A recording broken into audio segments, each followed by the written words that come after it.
ಎಲ್ಲರಿಗೂ ನಮಸ್ಕಾರ ಸ್ನೇಹಿತರೆ. 2026 ಏಪ್ರಿಲ್ 2ರಂದು ಎಷ್ಟು ಶಕ್ತಿಯುತವಾದ ಹುಣ್ಣಿಮೆ ಬಂದಿದೆ. ಈ ದಿನ ಪರಶಿವನನ್ನು ಶ್ರದ್ಧಾ ಭಕ್ತಿಯಿಂದ ಪೂಜಿಸಲಾಗುವುದು. ಈ ದಿನ ಮಹಿಳೆಯರು ಉಪವಾಸವನ್ನು ಆಚರಿಸುತ್ತಾರೆ.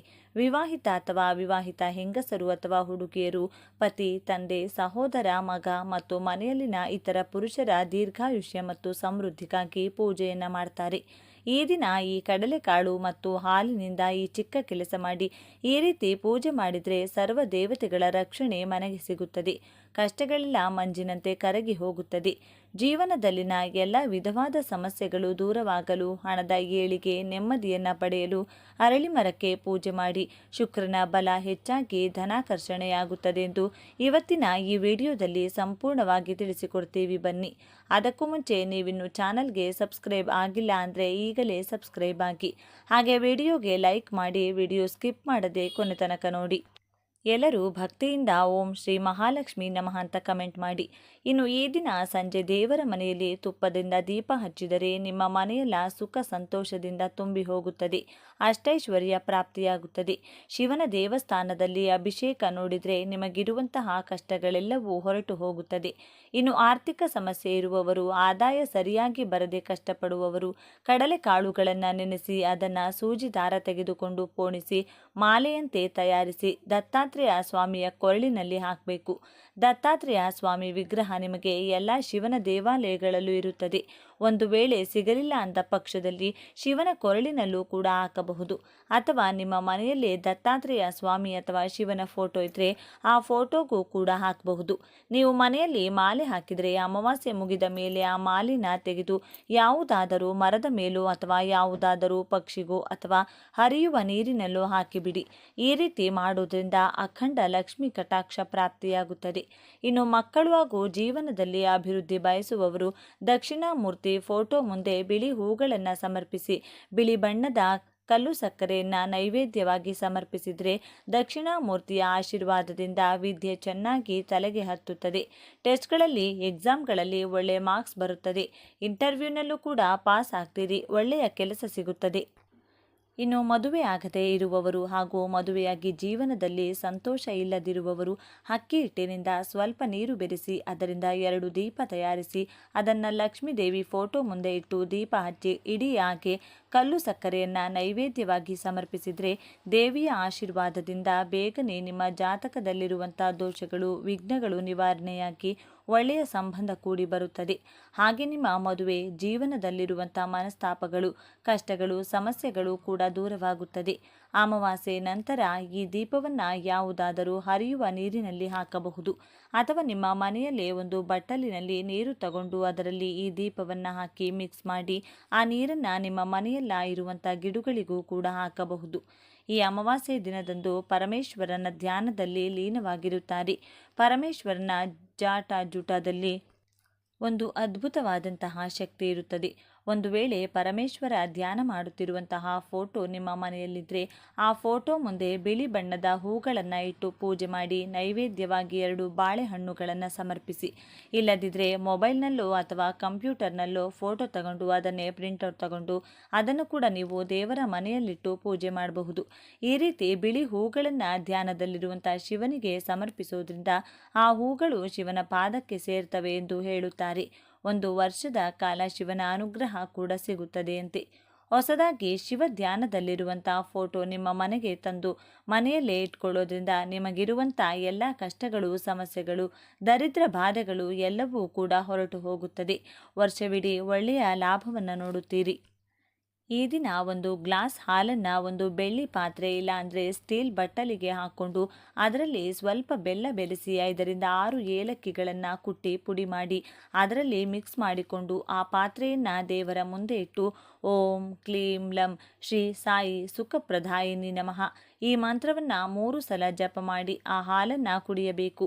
ಈ ರೀತಿ ಮಾಡಿದರೆ ಅದ್ಭುತವಾದಂತಹ ಶಕ್ತಿ ನಿಮ್ಮ ದೇಹದೊಳಗೆ ಪ್ರವೇಶಿಸುತ್ತಾ ನೀವು ಆರೋಗ್ಯವಾಗಿ ಬದುಕುತ್ತೀರಿ. ಈ ದಿನ ಒಂದು ಮಣ್ಣಿನ ಮಡಿಕೆಯಲ್ಲಿ ನೀರು ತಗೊಂಡು ಅರಳಿ ಮರಕ್ಕೆ ಸಮರ್ಪಿಸಿದರೆ ಲಕ್ಷ್ಮೀ ದೇವಿಯ ಅನುಗ್ರಹ ಸಿಗುತ್ತದೆ.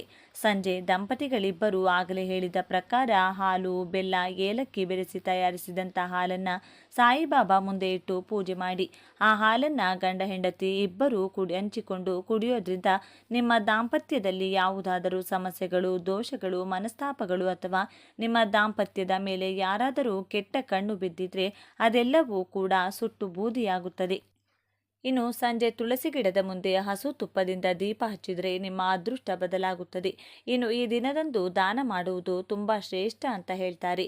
ಮನೆ ಮುಂದೆ ಯಾರೇ ಬಂದರೂ ಕೂಡ ಅವರನ್ನು ಬರಿಗೈನಿನಲ್ಲಿ ಕಳಿಸಬಾರದು ಅಂತ ಹೇಳ್ತಾರೆ. ಈ ದಿನ ಬಡವರು ಅಥವಾ ಸಹಾಯದ ಅಗತ್ಯ ಇರುವವರಿಗೆ ದಾನ ಮಾಡೋದ್ರಿಂದ ನಿಮಗೆ ಸಾಮಾನ್ಯ ದಿನಗಳಿಗಿಂತಲೂ ದುಪ್ಪಟ್ಟು ಫಲ ಸಿಗುತ್ತದೆ. ಹಾಗಾಗಿ ನಿಮ್ಮ ಮನೆಗೆ ಯಾರೇ ಬಂದರೂ ಏನೋ ಒಂದು ಅವರಿಗೆ ಕೊಟ್ಟು ಕಳಿಸಿ. ಅಂದರೆ ಒಂದು ಹಣ್ಣು ಅಥವಾ ಮಕ್ಕಳಿಗೆ ಚಾಕ್ಲೇಟ್, ಬಿಸ್ಕೆಟ್, ಸಾಧ್ಯ ಆದರೆ ಮಹಿಳೆಯರಿಗೆ ತಾಂಬೂಲ, ಹೀಗೆ ಏನೋ ಒಂದನ್ನು ಕೊಟ್ಟು ಕಳಿಸಿ. ಬರಿಗೈನಲ್ಲಿ ಕಳಿಸೋಕೆ ಹೋಗಬೇಡಿ. ಇನ್ನು ಅಪ್ಪಿತಪ್ಪಿಯು ವಯಸ್ಸಾದವರನ್ನ ಮತ್ತು ಮಹಿಳೆಯರನ್ನ ಅವಮಾನಿಸಬಾರದು. ವಾಸ್ತವದಲ್ಲಿ ಹಿರಿಯರನ್ನ ಗೌರವಿಸಲು ಇಟ್ಟಿರುವಂತಹ ಆಚಾರ. ಹಾಗಾಗಿ ನಿಮ್ಮ ತಂದೆ ತಾಯಿ, ಅತ್ತೆ ಮಾವ, ಅಜ್ಜಿ ತಾತರನ್ನ ಕೂರಿಸಿ ಸೇವೆ ಮಾಡಿ ಅವರ ಪಾದಗಳಿಗೆ ನಮಸ್ಕಾರ ಮಾಡಿಕೊಳ್ಳಿ. ಇನ್ನು ಈ ದಿನ ಈ 3 ಪದಾರ್ಥಗಳನ್ನು ಬೆರೆಸಿ ಧೂಪ ಹಾಕೋದ್ರಿಂದ ನಮಗೆ ಅದ್ಭುತವಾದಂತಹ ಫಲ ಬರುವುದು ಸ್ವಂತ ನಾವೇ ಗಮನಿಸಬಹುದು.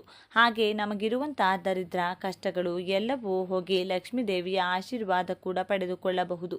ಹಾಗಾಗಿ ಈ ಶಕ್ತಿಯುತವಾದ ದಿನದಂದು ಈ ಅದ್ಭುತವಾದ ಧೂಪವನ್ನು ನಿಮ್ಮ ಮನೆಯಲ್ಲಿ ತಪ್ಪದೆ ಹಾಕಿ. ಈ ಧೂಪ ಹಾಕಿದ ಮೇಲೆ ನಿಮಗೆ ಬರುವಂತಹ ಫಲವನ್ನು ನೀವೇ ನೋಡಿ ಆಶ್ಚರ್ಯವನ್ನ ಪಡ್ತೀರಾ.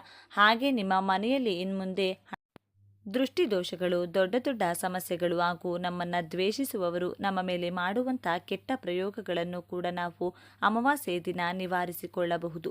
ತುಂಬ ಜನರಿಗೆ ಮನೆಯಲ್ಲಿ ಗಲಾಟೆಗಳು, ಸಮಸ್ಯೆಗಳು, ಹಣದ ಕೊರತೆ, ಆರೋಗ್ಯ, ನೆಮ್ಮದಿ ಇಲ್ಲದಿರುವುದು, ಮಕ್ಕಳ ವಿದ್ಯಾಭ್ಯಾಸದಲ್ಲಿ ಸಮಸ್ಯೆ, ಕೆಲಸದಲ್ಲಿ ಸಮಸ್ಯೆ, ವ್ಯಾಪಾರದಲ್ಲಿ ಸಮಸ್ಯೆ, ಹೀಗೆ ಯಾವುದೋ ಒಂದು ಸಮಸ್ಯೆ ಇರುತ್ತದೆ. ನಿಮ್ಮ ಮನೆಯಲ್ಲಿಯೂ ಕೂಡ ಇದರಲ್ಲಿ ಯಾವುದಾದರೂ ಸಮಸ್ಯೆ ಇದ್ದರೆ ಈ ದಿನ ನಾನು ಹೇಳೋ ರೀತಿಯಲ್ಲಿ ತಪ್ಪದೆ ಧೂಪ ಹಾಕಿ. ನಿಮಗೆ ಅಂಗಡಿ ಇದ್ದರೆ ಅಲ್ಲೂ ಕೂಡ ಈ ಧೂಪವನ್ನು ಹಾಕಿ. ಎಷ್ಟು ಬೇಗನೆ ನಿಮ್ಮ ಸಮಸ್ಯೆಗಳು ಹೊರಟು ಹೋಗುತ್ತದೆ ಅನ್ನೋದನ್ನು ನೀವೇ ನೋಡ್ತೀರಿ. ಈ ದಿನ ಈ 3 ಪದಾರ್ಥಗಳನ್ನು ಬೆರೆಸಿ ಧೂಪ ಹಾಕೋದ್ರಿಂದ ಮನೆಯಲ್ಲಿ ತುಂಬ ಒಳ್ಳೆಯದು ನಡೆಯುತ್ತದೆ. ಯಾಕೆಂದರೆ ಪ್ರತಿಯೊಬ್ಬರ ಮನೆಯೊಳಗೂ ಬಾತ್ರೂಮ್ಗಳು ಇರುತ್ತವೆ. ನಾವು ಹೊರಗಡೆ ಎಲ್ಲ ಕಡೆ ಓಡಾಡಿ ಮನೆಗೆ ಬಂದು ಬಾತ್ರೂಮ್ ಒಳಗೆ ಕಾಲು ತೊಳೆದುಕೊಳ್ತೀವಿ. ನಾವು ಹೊರಗಡೆಯಿಂದ ಮನೆಗೆ ಬರುವಾಗ ನಮ್ಮ ಜೊತೆಗೆ ಹೊರಗಿರುವಂಥ ನೆಗೆಟಿವ್ ಎನರ್ಜಿ ಕೂಡ ಮನೆಯೊಳಗೆ ಬರುತ್ತದೆ. ನಮ್ಮ ಕಣ್ಣಿಗೆ ಅದು ಕಾಣಿಸದಿರುವುದರಿಂದ ನಾವು ಅದನ್ನು ಗಮನಿಸುವುದಿಲ್ಲ. ಹಾಗೆ ನಮ್ಮ ಮನೆಯೊಳಗೆ ಬರುವವರು ಕೆಟ್ಟವರು, ಒಳ್ಳೆಯವರು ಇಬ್ಬರು ಇರುತ್ತಾರೆ. ಅವರ ಜೊತೆ ಬರುವಂಥ ನೆಗೆಟಿವ್ ಎನರ್ಜಿ ಕೂಡ ನಮ್ಮ ಮನೆಯೊಳಗೆ ಪ್ರವೇಶಿಸುತ್ತದೆ. ಆ ಕಾರಣಗಳಿಂದಲೂ ಕೂಡ ಮನೆಯಲ್ಲಿ ವಿಪರೀತವಾಗಿ ಸಮಸ್ಯೆಗಳು ಶುರುವಾಗುತ್ತದೆ. ಕೆಲವರು ಮನೆಗೆ ಬಂದು ಹೋದ್ಮೇಲೆ ಮನೆಯಲ್ಲಿ ವಿಪರೀತವಾಗಿ ಕಷ್ಟಗಳು ಶುರುವಾಗುವುದನ್ನು ನಾವು ಒಂದಲ್ಲ ಒಂದು ಸಲ ಗಮನಿಸಿರುತ್ತೇವೆ. ಆ ರೀತಿ ಆಗೋಕ್ಕೆ ಕಾರಣ ಏನಂದರೆ ಅವರ ಮೈಯೊಳಗೆ ಯಾವುದಾದರೂ ನೆಗೆಟಿವ್ ಎನರ್ಜಿ ಇದ್ದರೆ ಅವರು ನಮ್ಮ ಮನೆಗೆ ಬಂದಾಗ ಆ ನೆಗೆಟಿವ್ ಎನರ್ಜಿ ಅವರ ಮೈಯಿಂದ ಹೊರಬಂದು ನಮ್ಮ ಮನೆಯೊಳಗೆ ಉಳಿದು ಹೋಗುತ್ತದೆ. ಹಿಂದಿನ ಕಾಲದಲ್ಲಾದರೆ ಹೊರಗಿನಿಂದ ಮನೆಗೆ ಬರಬೇಕು ಅಂದರೆ ಕಾಲು ತೊಳೆದುಕೊಂಡು ಮನೆಯೊಳಗೆ ಕಾಲಿಡುತ್ತಿದ್ದರು. ಈಗಲೂ ಕೂಡ ಕೆಲವು ಮನೆಗಳಲ್ಲಿ ಇದೇ ಆಚಾರ ಪಾಲಿಸುತ್ತಾರೆ. ದೇವಸ್ಥಾನಗಳಲ್ಲೂ ಕೂಡ ಇದೇ ಕಾರಣದಿಂದಲೇ ಕಾಲು ತೊಳೆದುಕೊಂಡು ಒಳಗೆ ಬರುವ ಆಚಾರ ಇಡಲಾಗಿದೆ. ಆದರೆ ಈಗ ಆ ರೀತಿ ಮಾಡಬೇಕು ಅಂದರೆ ನಮಗೆ ಸ್ವಂತ ಮನೆ ಇರಬೇಕು, ಮನೆ ಹೊರಗಡೆ ಕಾಲು ತೊಳೆದುಕೊಳ್ಳಲು ಜಾಗ ಇರಬೇಕು ಅಥವಾ ಬಾತ್ರೂಮ್ ಇರಬೇಕು. ಇತ್ತೀಚೆಗೆ ಯಾರ ಮನೆ ಹೊರಗೆ ತಾನೇ ಅದರ ವ್ಯವಸ್ಥೆ ಮಾಡಿರುತ್ತಾರೆ.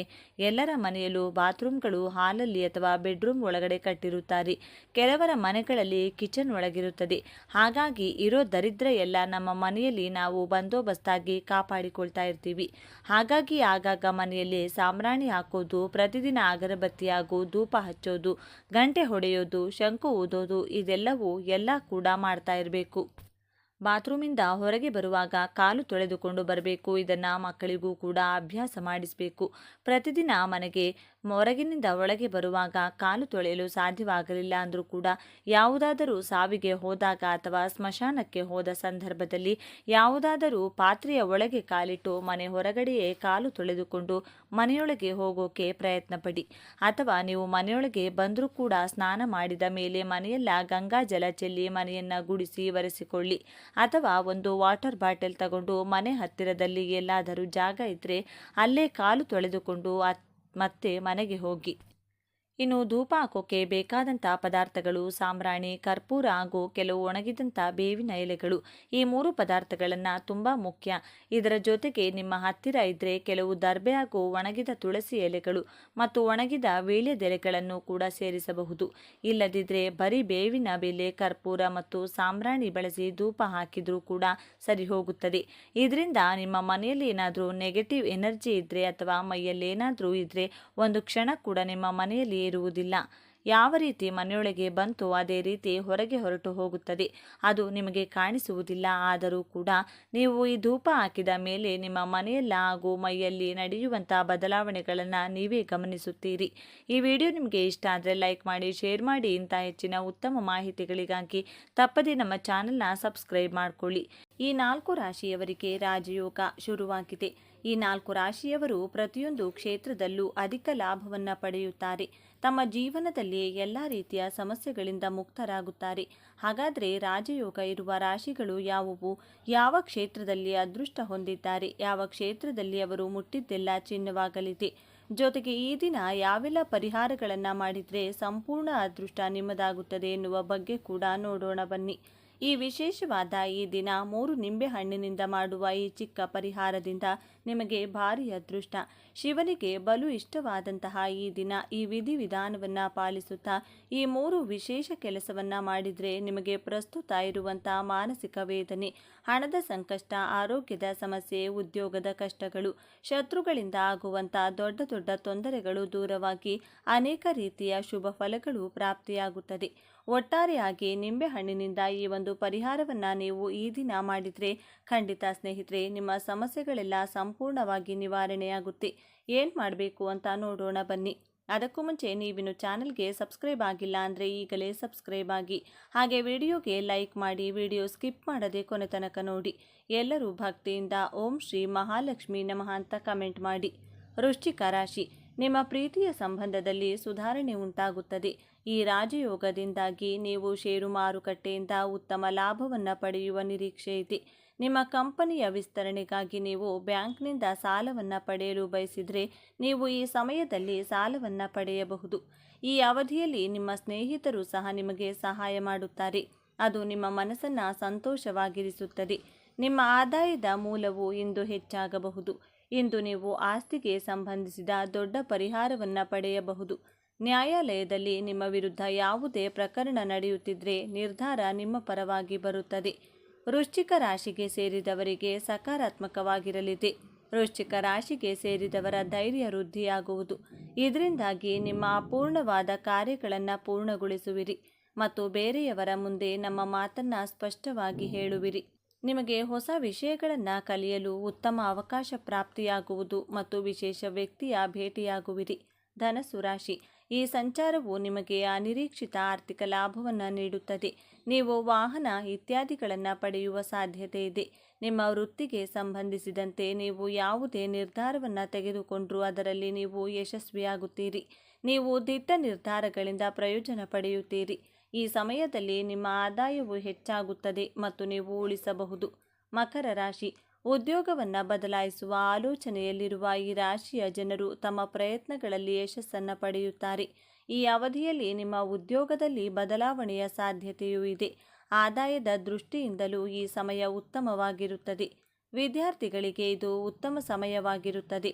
ಈ ಅವಧಿಯಲ್ಲಿ ನೀವು ಉತ್ತಮ ಯಶಸ್ಸನ್ನು ಸಾಧಿಸುವಲ್ಲಿ ಯಶಸ್ವಿಯಾಗುತ್ತೀರಿ. ಮಕರ ರಾಶಿಯವರಿಗೆ ಶುಭ ಫಲಿತಾಂಶಗಳನ್ನು ತರುತ್ತದೆ. ಮಕರ ರಾಶಿಯವರು ಪ್ರತಿ ಸವಾಲುಗಳನ್ನು ಎದುರಿಸಲು ಸಿದ್ಧರಾಗಿರುತ್ತಾರೆ. ಧೈರ್ಯದಿಂದ ಎಲ್ಲ ಕಾರ್ಯಗಳನ್ನು ಪೂರ್ಣಗೊಳಿಸುತ್ತಾರೆ. ನೀವು ಭೂಮಿ, ಪ್ಲಾಟ್ ಮೇಲೆ ಹೂಡಿಕೆ ಮಾಡಲು ಬಯಸಿದರೆ ಇಂದು ನಿಮಗೆ ಮಂಗಳಕರ ದಿನವಾಗಿರುತ್ತದೆ. ನೀವು ನಿಮ್ಮ ಆಸಕ್ತಿಗಳಿಗೆ ಅನುಗುಣವಾಗಿ ಕೆಲಸ ಮಾಡುತ್ತೀರಿ. ದುಡಿಯುವ ಜನರಲ್ಲಿ ಹೊಸ ಚೈತನ್ಯ ಕಾಣಿಸುತ್ತದೆ. ನಿಮ್ಮ ನಾಯಕತ್ವದ ಗುಣಗಳು ಮೆಚ್ಚುಗೆಗೆ ಪಾತ್ರವಾಗುತ್ತವೆ. ಉದ್ಯಮಿಗಳು ಇಂದು ತಮ್ಮ ಪ್ರತಿಸ್ಪರ್ಧಿಗಳಿಗೆ ಬಲವಾದ ಸ್ಪರ್ಧೆಯನ್ನು ನೀಡುತ್ತಾರೆ. ಗರಿಷ್ಠ ಲಾಭವನ್ನು ಗಳಿಸುವ ಸ್ಥಿತಿಯಲ್ಲಿರುತ್ತಾರೆ. ಒಂಟಿ ಜನರು ಇಂದು ವಿಶೇಷ ವ್ಯಕ್ತಿಯನ್ನು ಭೇಟಿಯಾಗಬಹುದು.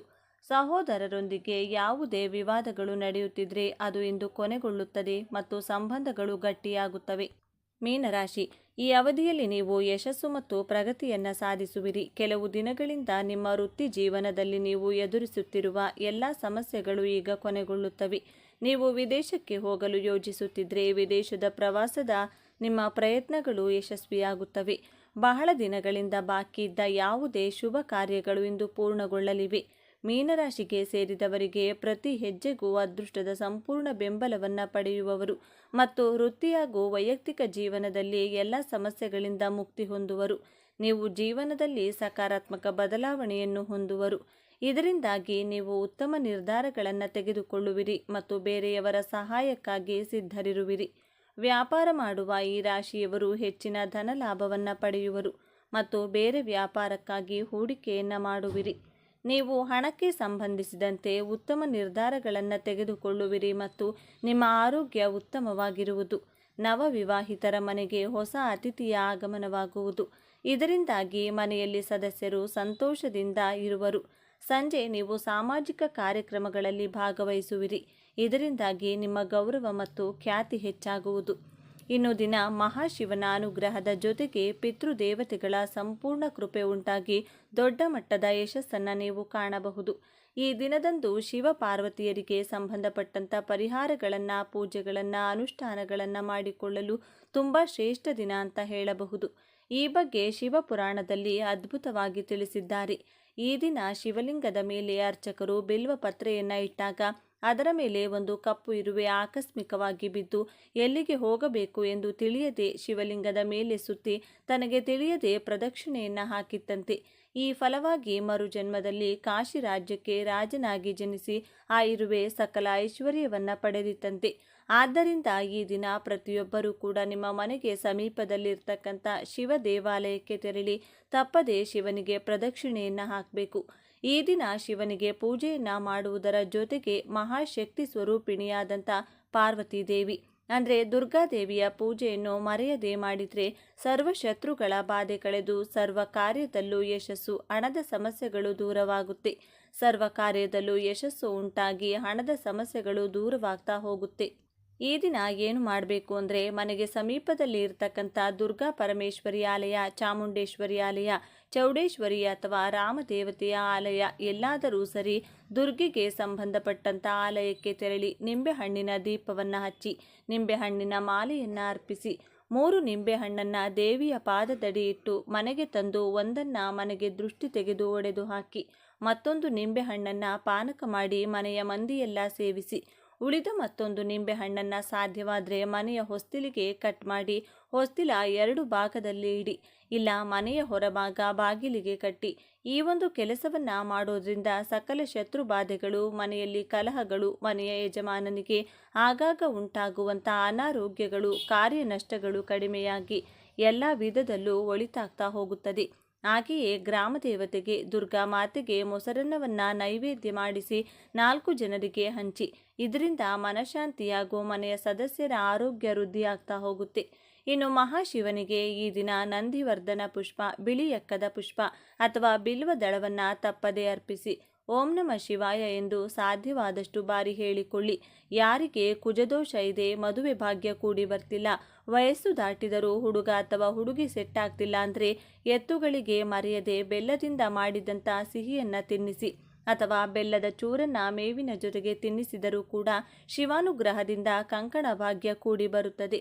ಕುಜದೋಷಗಳು ದೂರವಾಗುತ್ತದೆ, ಜಾತಕ ದೋಷಗಳು ನಶಿಸಿ ಹೋಗುತ್ತದೆ. ಇನ್ನು ಪ್ರಸ್ತುತ ಕಾಲದಲ್ಲಿ ಎಲ್ಲರಿಗೂ ಇರುವಂಥ ಅತಿ ಮುಖ್ಯ ಸಮಸ್ಯೆ ಅಂದರೆ ಇದು ಹಣಕಾಸಿನ ಸಮಸ್ಯೆ. ಎರಡನೆಯದು ಶತ್ರುಗಳ ಬಾಧೆ. ಈ 2 ಪ್ರಮುಖ ಸಮಸ್ಯೆಗಳು ದೂರವಾಗಲು ದೇವಿಯ ಆರಾಧನೆಯನ್ನು ಮಾಡಿಕೊಳ್ಬೇಕು. ದೇವಿಯ ವಿಶೇಷ ಮಂತ್ರವನ್ನು ಪಠಿಸಿ ಈ ರೀತಿ ಪ್ರಾರ್ಥನೆಯನ್ನು ಮಾಡಿಕೊಳ್ಳಬೇಕು. ಓಂ ಹ್ರೀಂ ಅಷ್ಟಮಹಾಲಕ್ಷ್ಮೀ ನಮಃ ಎಂದು ಸಾಧ್ಯವಾದಷ್ಟು ಬಾರಿ ಹೇಳಿಕೊಂಡು ಹಣದ ಸಂಕಷ್ಟ ಕಳೆಯಲು ಮುಖ್ಯವಾಗಿ ಬೇಕಾಗಿರುವುದು ನೆಮ್ಮದಿ ಹಾಗೂ ಯಶಸ್ಸು. ಆ ಯಶಸ್ಸನ್ನು ನೀಡು ತಾಯಿ. ನಮಗಿರುವಂಥ ಸರ್ವ ಶತ್ರುಗಳ ಬಾಧೆಯನ್ನು ದೂರ ಮಾಡು ತಾಯಿ. ಶತ್ರುಗಳನ್ನು ಚೆನ್ನಾಗಿಡು, ಅವರು ಚೆನ್ನಾಗಿದ್ದು ನಮ್ಮ ತಂಟೆಗೆ ಬಾರದಂತೆ ಮಾಡುವಂಥ ಕೈ ಮುಗಿದುಕೊಳ್ಳಬೇಕು. ವಿಶೇಷವಾಗಿ ಪ್ರಾರ್ಥನೆಯನ್ನ ಮಾಡಿಕೊಳ್ಳಿ. ಇದರಿಂದ ಹಣದ ಸಮಸ್ಯೆ, ಶತ್ರುಗಳ ಸಮಸ್ಯೆ ಕಳೆಯುವುದಷ್ಟೇ ಅಲ್ಲದೆ ನಿಮ್ಮ ಮನೆಗೆ, ಕುಟುಂಬದ ಸದಸ್ಯರಿಗೆ ಮಾಟಮಂತ್ರ, ದುಷ್ಟಶಕ್ತಿಗಳ ಕಾಟ ಕೆಲಸ ಮಾಡದಂತೆ ಆ ದೇವಿಯೇ ರಕ್ಷಣೆಯಾಗಿ ನಿಲ್ಲುತ್ತಾಳೆ. ನಂತರ ಪಕ್ಷಿ ಪ್ರಾಣಿಗಳಿಗೆ ಆಹಾರವನ್ನ ಹಾಕಿ ಪಿತೃಗಳ ಹೆಸರನ್ನ ಹೇಳ್ತಾ ನಮಸ್ಕಾರವನ್ನ ಮಾಡಿಕೊಳ್ಬೇಕು. ಯಾರಿಗಾದರೂ ಒಂದು ದಿನಕ್ಕೆ ಆಗುವಂತ ಊಟದ ರೇಷನ್ನನ್ನ ಅಂದ್ರೆ ಸ್ವಯಂ ಪಾಕದ ರೀತಿ ನೀಡಿದರೂ ಪಿತೃಗಳು ಸಂತೃಪ್ತರಾಗುತ್ತಾರೆ. ಪಿತೃಗಳ ಕೃಪೆಯಿಂದ ವಂಶದ ವೃದ್ಧಿ ಅನ್ನೋದು ಆಗ್ತಾ ಹೋಗುತ್ತೆ. ಈ ಹುಣ್ಣಿಮೆ ದಿನ ಮರೆಯದೆ ಶಿವನ ದೇಗುಲದಲ್ಲಿ ಪ್ರದಕ್ಷಿಣೆಯನ್ನ ಮಾಡಿ, ಅದರಲ್ಲೂ ಚಂಡಿ ಪ್ರದಕ್ಷಿಣೆಯನ್ನ ಮಾಡಿದ್ರೆ ತುಂಬಾ ಒಳ್ಳೆಯದು. ಹಾಗೆಯೇ ಈ ಒಂದು ಹುಣ್ಣಿಮೆ ಮತ್ತೊಂದು ಪ್ರತ್ಯೇಕತೆ ಏನೆಂದರೆ, ನವಗ್ರಹಗಳಲ್ಲಿ ಚಂದ್ರನಿಗೆ ಒಮ್ಮೆ ಚರ್ಮದ ಸಮಸ್ಯೆ ಬಂದಾಗ, ಆರೋಗ್ಯದ ಸಮಸ್ಯೆ ಬಂದಾಗ ಮಹಾಶಿವನಿಗೆ ಈ ದಿನ ಗೋವಿನ ಹಾಲು ಹಾಗೂ ಮೊಸರಿನಿಂದ ಅಭಿಷೇಕವನ್ನ ಮಾಡಿ ಆ ಅನಾರೋಗ್ಯ ಸಮಸ್ಯೆಯಿಂದ ಮುಕ್ತಿ ಪಡೆದಿದ್ದರಂತೆ. ಆದ್ದರಿಂದ ಈ ಒಂದು ಯಾವ ದಿನ ಶಿವಲಿಂಗವಾದರೂ ಸರಿ, ಹಾಲು ಹಾಗೂ ಮೊಸರಿನಿಂದ ಅಭಿಷೇಕವನ್ನ ಮಾಡಿದರೆ ದೀರ್ಘಕಾಲದ ಅನಾರೋಗ್ಯದ ಸಮಸ್ಯೆಯಿಂದ ಮುಕ್ತಿ ಹೊಂದಬಹುದು. ಶಿವನ ಕೃಪೆಯಿಂದ ಆರೋಗ್ಯ ವೃದ್ಧಿಯಾಗುತ್ತದೆ. ಆರೋಗ್ಯ ಸದಾ ಕಾಲ ಚೆನ್ನಾಗಿರುತ್ತದೆ. ಜೊತೆಗೆ ಈ 3 ನಾಮಗಳನ್ನು ಹೇಳಿಕೊಂಡು ಶಿವಲಿಂಗಕ್ಕೆ ಅಭಿಷೇಕವನ್ನ ಮಾಡೋದಾಗಿರಬಹುದು ಅಥವಾ ಅಭಿಷೇಕವನ್ನ ಮಾಡಿಸೋದಾಗಿರಬಹುದು, ಮಾಡಿಕೊಳ್ಳಬಹುದು. ಇಲ್ಲ ಅಭಿಷೇಕವನ್ನ ಮಾಡಲು ಅಥವಾ ಮಾಡಿಸಲು ಸಾಧ್ಯವಿಲ್ಲ ಅನ್ನೋದಾದರೂ ಕೂಡ ಈ 3 ನಾಮಗಳನ್ನು ಹೇಳಿಕೊಂಡ್ರೆ ಅದ್ಭುತವಾದಂತಹ ಫಲಪ್ರಾಪ್ತಿಯಾಗುತ್ತದೆ. ದೀರ್ಘಕಾಲದ ಅನಾರೋಗ್ಯದ ಸಮಸ್ಯೆಗಳು ಕಳೆದು ಶಿವಾನುಗ್ರಹಕ್ಕೆ ಪಾತ್ರರಾಗಬಹುದು. ಈ 3 ನಾಮಗಳು ಯಾವುದು ಅಂತ ನೋಡೋದಾದ್ರೆ, ಬಾಲಾಂಬಿಕೇಶ, ವೈದ್ಯೇಶ, ಭವರೋಗ, ಅರೇತಿಜ. ಈ 3 ನಾಮವನ್ನ ಹೇಳ್ಕೊಂಡು ಈ ದಿನ ತಪ್ಪದೇ ಶಿವನಿಗೆ ನಮಸ್ಕಾರವನ್ನ ಮಾಡಿಕೊಳ್ಳಿ.